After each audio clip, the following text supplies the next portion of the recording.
Hello, I'm Sarah Maiga, your go-to real estate expert and associate broker of Maiga Homes with Keller Williams. Today, I'm going to be covering one of the most commonly asked questions in my Selling a Home series. How much does it cost to sell my home? Now, before I get into the nitty-gritty of today's topic, I have to start by stating that the costs associated with selling real estate may vary from state to state or county to county. This video is meant to give you a big picture view of what costs to expect so that you can plan accordingly. With that being said, the costs are as follows. Cost 1, real estate professional commissions. In our market, when a seller owns a home and hires a professional realtor, such as myself, to list their home for sale, they'll sign an exclusive right to sell agreement, with that agent agreeing to pay a set commission to the brokerage upon procuring a buyer at an acceptable or agreed upon price. There is no set market standard, as each agent is an independent contractor and is entitled to set their own fees. However, if you're listing with Maiga Homes, there will be a 6% commission on the sale price of the property.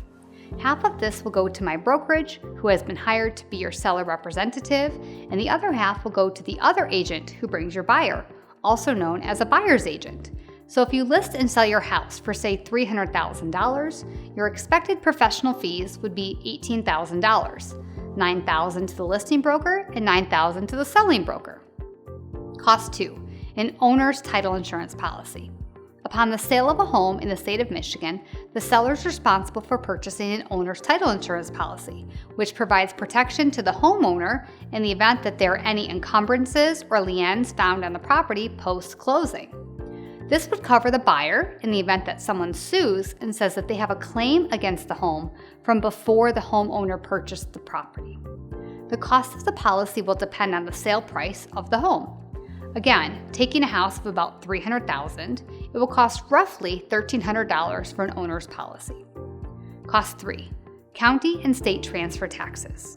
The Michigan real estate transfer tax is, in general, a tax imposed on the total consideration of the real property based on the actual value of the property conveyed. You'll be charged a transfer tax both from the county and the state from transferring ownership. The state tax is calculated at $3.75 for every $500 of value transferred, and the county tax is calculated at 55 cents for every $500 of value transferred. So for a $300,000 house, the county tax would be roughly $330, and the state tax would be roughly $2,300. Cost 4, mortgage or home equity line of credit payoffs. If you have a mortgage or other open line of credit on the property, when you're selling the property, then these liens will be paid off in full at closing.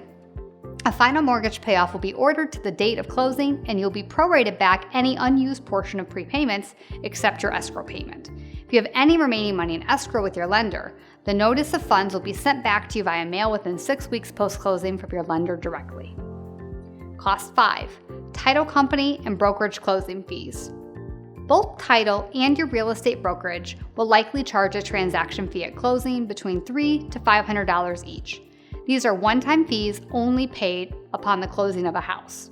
There may also be miscellaneous charges like wire fees, lien release, tracking fees, overnight mailing fees, payoff processing fees, or other various items. These miscellaneous fees are on a case-by-case basis and can run between $300 to $700. Cost 6, water bill and time of sale inspection fees.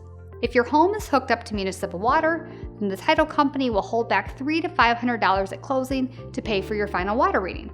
Once the bill is paid, whatever the difference is will be sent back to you from title post-closing.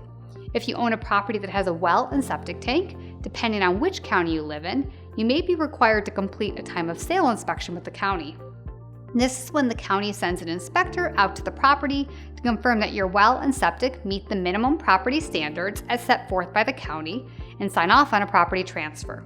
The inspection itself can cost between $500 to $1,200 depending on which county you're using.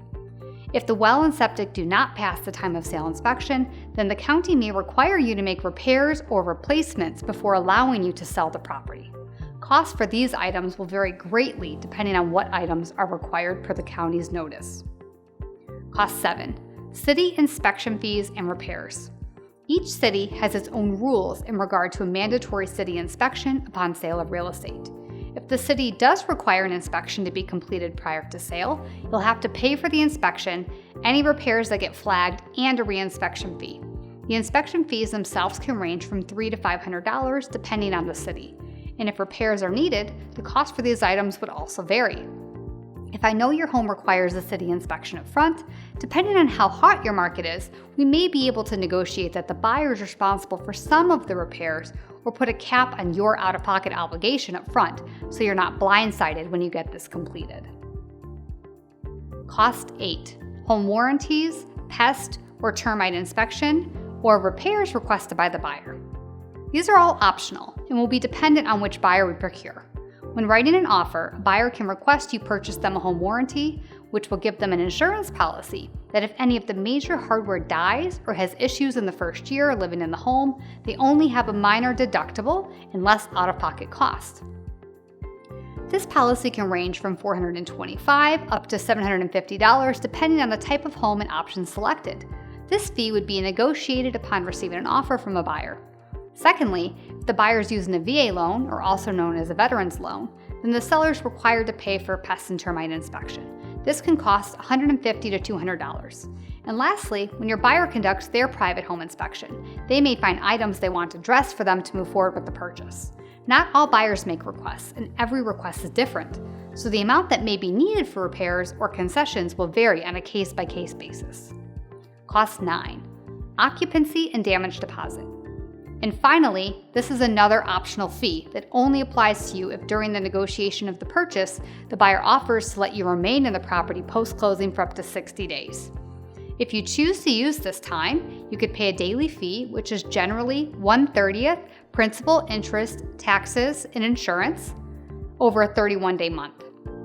In addition, there will generally be some amount of money held back at closing as a security deposit to ensure you do not damage the home after closing. This can range from $500 to $3,000 depending on the size and price of the home. As long as you do not damage the home at move out and clean the property upon leaving, then you should get this money back upon vacating the property. Now I know this may seem like a lot of information thrown at you, and not all of it applies to every sale, but I wanted to give you a ballpark idea of exactly what to expect when selling your home. To make things easier, when we meet, I will bring you an estimated sheet that will show you all of your potential fees and walkaway number. This way, you can have an easy to understand way to know what you are looking at for planning purposes when selling your home. I hope that you found this episode informative and encourage you to check out all of my other videos in my home selling series or anything on new construction so that you can be an informed home seller. As a reminder, if you have questions about this topic or anything else related to real estate, please reach out to me at the information below to get your questions answered. Furthermore, if you think you're within a year of making a move, give me a call today and we can set up a moving consultation to start creating your custom moving plan. And I promise, if I'm not able to personally assist you, I'm part of a global real estate company and can refer you to a similarly qualified agent anywhere in the world. Next week's episode will cover when is the best time to sell your home. So be sure to subscribe to my YouTube channel today and tune in weekly to learn more about selling your home. Thanks for watching, and I'll see you next time.